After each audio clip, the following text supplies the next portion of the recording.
നമ്മുടെ ഏത് ഫ്രണ്ടാണ് അള്ളാഹുവിനോട് ചെന്നിട്ട് അള്ളാഹുവെ ഇവൻ നല്ലവനാണ് എന്ന് പറയാൻ ഒരു ഫ്രണ്ട് എനിക്കോ നിങ്ങൾക്കോ ഉണ്ടോ? നമുക്കൊരുപാട് കൂട്ടുകാരുണ്ട്. നീ ചങ്കാണ് കരളാണെന്നൊക്കെ പറയും. എന്നാ നീ അവനുമായിട്ടൊന്ന് പിണങ്ങി നോക്കിക്കേ. ഈ കരുവ ടൗണിൽ ഇറങ്ങി നിന്നിട്ട് അവൻ നിന്റെ സർവ്വചരിത്രവും വിളിച്ചു പറയും. അള്ളാഹു നമ്മളെ കാത്തിരക്ഷിക്കുമാറാകട്ടെ. എന്റെ പ്രിയപ്പെട്ട സഹോദരങ്ങളെ, നമ്മുടെ കൂട്ടുകാരൻ അള്ളാഹുവിന്റെ മുമ്പിൽ ചെന്നിട്ട് നീ നല്ലവനാണെന്ന് പറയാൻ ഒരു കൂട്ടുകാരൻ എനിക്കോ നിങ്ങൾക്കോ ഉണ്ടോ? നമ്മൾ ചിന്തിക്കേണ്ടത് അവിടെയാ. കാരണം നമ്മളെ പിഴപ്പിച്ചത് തന്നെ നമ്മുടെ കൂട്ടുകാരനാ. നിങ്ങൾ നോക്കിയേ, നിന്നെ വീടി വലിക്കാൻ പഠിപ്പിച്ചതാരാ? നിന്നെ വീടി വലിക്കാൻ നീ ഒറ്റയ്ക്ക് വലിച്ചു പഠിച്ചതാണോ?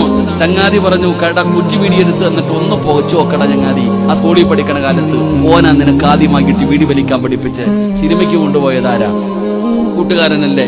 കറങ്ങാൻ കൊണ്ടുപോയതും കള്ളത്തരങ്ങൾ കാണിച്ചതും പഠിപ്പിച്ചതും നമ്മുടെ കൂട്ടുകാരനാണ്. നമുക്ക് എല്ലാ ദുസ്വഭാവങ്ങളും പഠിപ്പിച്ചു തന്നത് അവനാണ് നമ്മളെ ഇങ്ങനെ ആക്കിയത്.